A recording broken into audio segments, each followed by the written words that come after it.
지금 예배합니다. 5월 21일입니다. 오늘 하나님께서 우리에게 주시는 말씀은 역대하 11장 1절부터 23절입니다. 함께 보겠습니다. 르호보암이 예루살렘에 이르러 유다와 베냐민 족속을 모으니 택한 용사가 18만 명이라. 이스라엘과 싸워 나라를 회복하여 르호보암에게 돌리려 하더니 여호와의 말씀이 하나님의 사람 스마야에게 임하여 이르시되 솔로몬의 아들 유다 왕 르호보암과 유다와 베냐민에 속한 모든 이스라엘 무리에게 말하여 이르기를 여호와께서 이같이 말씀하시기를 너희는 올라가지 말라. 너희 형제와 싸우지 말고 각기 집으로 돌아가라.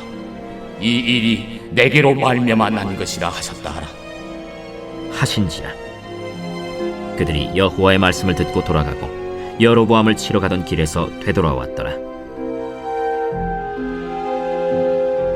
르호보암이 예루살렘에 살면서 유다 땅에 방비하는 성읍들을 건축하였으니 곧 베들레헴과 에담과 드고아와 벳술과 소고와 아둘람과 가드와 마레사와 십과 아도라임과 라기스와 아세가와 소라와 아얄론과 헤브론이니 다 유다와 베냐민 땅에 있어 견고한 성읍들이라. 르호보암이 그 방비하는 성읍들을 더욱 견고하게 하고 지휘관들을 그 가운데에 두고 양식과 기름과 포도주를 저축하고 모든 성읍에 방패와 창을 두어 매우 강하게 하니라. 유다와 베냐민이 르호보암에게 속하였더라. 온 이스라엘의 제사장들과 레위 사람들이 그들의 모든 지방에서부터 르호보암에게 돌아오되 레위 사람들이 자기들의 마을들과 산업을 떠나 유다와 예루살렘에 이르렀으니 이는 여로보암과 그의 아들들이 그들을 해임하여 여호와께 제사장의 직분을 행하지 못하게 하고 여로보암이 여러 산당과 순념소 우상과 자기가 만든 송아지 우상을 위하여 친히 제사장들을 세웁니다. 이스라엘 모든 지파 중에 마음을 굳게 하여 이스라엘의 하나님 여호와를 찾는 자들이 레위 사람들을 따라 예루살렘에 이르러 그들의 조상들의 하나님 여호와께 제사하고자 한지라. 그러므로 3년 동안 유다 나라를 도와 솔로몬의 아들 르호보암을 강성하게 하였으니 이는 무리가 3년 동안을 다윗과 솔로몬의 길로 행하였음이더라. 르호보암이 다윗의 아들 여리못의 딸 마할랏을 아내로 삼았으니 마할랏은 이새의 아들 엘리압의 딸 아비하일의 소생이라. 그가 아들들 곧 여우스와 스마랴와 사함을 낳았으며 그 후에 압살롬의 딸 마아가에게 장가들었더니 그가 아비아와 아떼와 시사와 슬로밋을 낳았더라. 르호보암은 아내 18명과 첩 60명을 거느려 아들 28명과 딸 60명을 낳았으나 압살롬의 딸 마아가를 모든 처첩보다 더 사랑하여 르호보암은 마아가의 아들 아비아를 후계자로 세웠으니 이는 그의 형제들 가운데 지도자로 삼아 왕으로 세우고자 함이었더라. 르호보암이 지혜롭게 행하여 그의 모든 아들을 유다와 베냐민의 온 땅 모든 견고한 성읍에 흩어 살게 하고 양식을 후히 주고 아내를 많이 구하여 주었더라.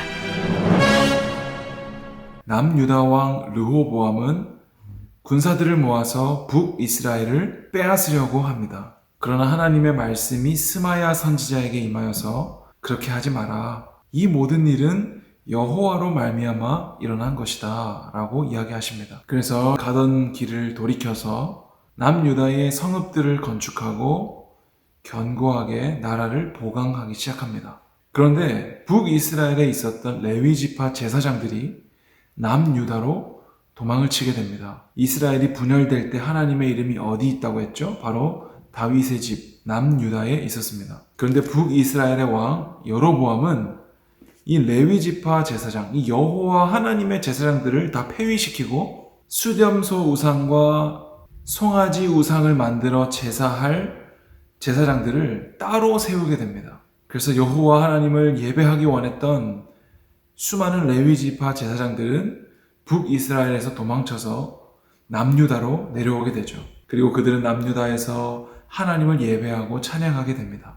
그리고 오늘 17절 말씀에 3년 동안 유다 나라를 도와 솔로몬의 아들 르호보암을 강성하게 하였으니 이는 무리가 3년 동안 다윗과 솔로몬의 길로 행하였습니다. 오늘 하나님께서는 전쟁을 통하여 북이스라엘을 다시 차지하는 것, 그것이 하나님의 뜻이 아니라 하나님을 예배하는 것이 바로 그 나라를 강성하게 하는 것이고 하나님께서 원하는 길로 가는 것이다 라고 이야기하고 있습니다. 그리고 그것이 결국에는 내 집, 여호와의 집에 머무는 자들의 열매입니다. 남유다를 떠났던 북이스라엘 왕 여로보암은 르호보암을 향해서 너는 내 집이나 돌봐라. 우리가 다윗과 무슨 상관이냐라고 말했던 자입니다. 그러니까 하나님의 집을 떠났던 자, 하나님의 약속에서 떠난 자라는 것이죠. 그런데 르호보암은 뭐예요? 바로 하나님의 약속 안에 머물고 여호와의 집 안에 거하였던 자라는 것이죠. 그러니까 우리가 더 강성하게 되고 하나님이 기뻐하시는 길로 갈 수 있는 방법은 바로 약속 안에 머무르는 것입니다. 하나님이 다윗에게 약속하셨던 내가 내 집을 지으리라 내 왕조를 견고하게 하리라 하셨던 이 약속 안에 잘 붙어 있기만 하면 되는 것이에요. 그래서 요한복음에서는 나는 포도나무여 너희는 가지니 가지가 내 안에 있으면 열매를 맺고 나를 떠나서는 아무것도 할 수 없다라고 이야기하죠. 이 약속의 말씀을 떠난 여로보암은 송아지 우상을 만들고 수점소 우상을 만들어서 그들을 예배합니다. 그러나 르호보암은 하나님 말씀에 순종했고 그 말씀 안에서 하나님을 예배했다는 것이죠. 그리고 이후에 르호보암은 많은 아내를 가지게 되고 많은 자녀들을 가지게 되고 후계자를 세우게 되고 풍요로운 남유다 땅을 만들게 됩니다. 여러분, 우리도 풍요로운 곳에서 우리 가족 모두 건강하고 또 하나님께서 기뻐하시는 길로 가고 싶은 마음이 누구에게나 있습니다. 그러나 우리는 육신이 연약하여 늘 인간적인 방법, 세상적인 방법, 죄의 길을 따라가는 것을 즐거워하는 자들이죠. 그런 우리가 하나님이 기뻐하시는 뜻대로 주님께서 복 주시는 길로 갈 수 있는 유일한 방법은 바로 말씀이 육신을 입어온 예수 그리스도를 믿고 이 말씀 안에 거하는 것입니다. 여러분, 말씀은 유튜브의 그 어떤 자극적인 것으로 대체될 수가 없고, 그리고 내가 필요한 것만, 내가 재밌는 것만 빠르게 스킵할 수 있는 것이 아닙니다. 하나님의 말씀은 우리의 성향과 반대됩니다. 내가 즐거워하던 것에서 돌이키게 하고 나의 죄를 고발하고 나의 죄를 깨달아 회개하게 하는 기능을 합니다. 그러니 우리가 말씀을 볼 때 마냥 즐겁기만 할 수는 없는 것이죠. 이 말씀을 통해 죄를 깨달아 불편함을 느끼고 양심의 가책을 느끼고 그리고 이 모든 것들을 하나님께 내어드릴 때 하나님께서는 이 모든 것을 사하여 주시고 우리의 마음을 기뻐 받아주시는 것이죠. 그러니 우리가 그냥 눈에 보이는 대로 세상에 좋은 대로 즐거운 대로만 살아간다면 그것은 하나님께서 기뻐하시는 삶이 아닐 것입니다. 그래서 우리는 오늘도 말씀을 보고 이 말씀으로 나를 조정하고 바로잡아 하나님께 나아가기를 힘쓰는 것이죠. 여러분, 오늘 하루도 하나님의 말씀이 여러분을 이끌어가기를 축복합니다. 하나님이 하지 말라고 하는 것이 죄이고 하나님이 하라고 하는 것이 복입니다. 오늘 우리의 삶 가운데 이런 하나님의 충만한 은혜가 넘쳐나기를 기도합니다. 기도하겠습니다. 주님, 오늘도 하나님 말씀이 우리를 사로잡아 주시옵소서. 말씀으로 살아가게 하여 주옵소서. 예수 그리스도의 십자가만 바라보게 하여 주시옵소서. 하나님이 가라고 하신 곳에 서 있기를 원하고 하나님이 가지 말라고 한 곳에서 돌이키기를 원합니다. 오늘 나에게 허락하신 이 시간을 통해 하나님께 온전한 영광 올려드리게 하여 주시옵소서. 예수님의 이름으로 기도합니다. 아멘.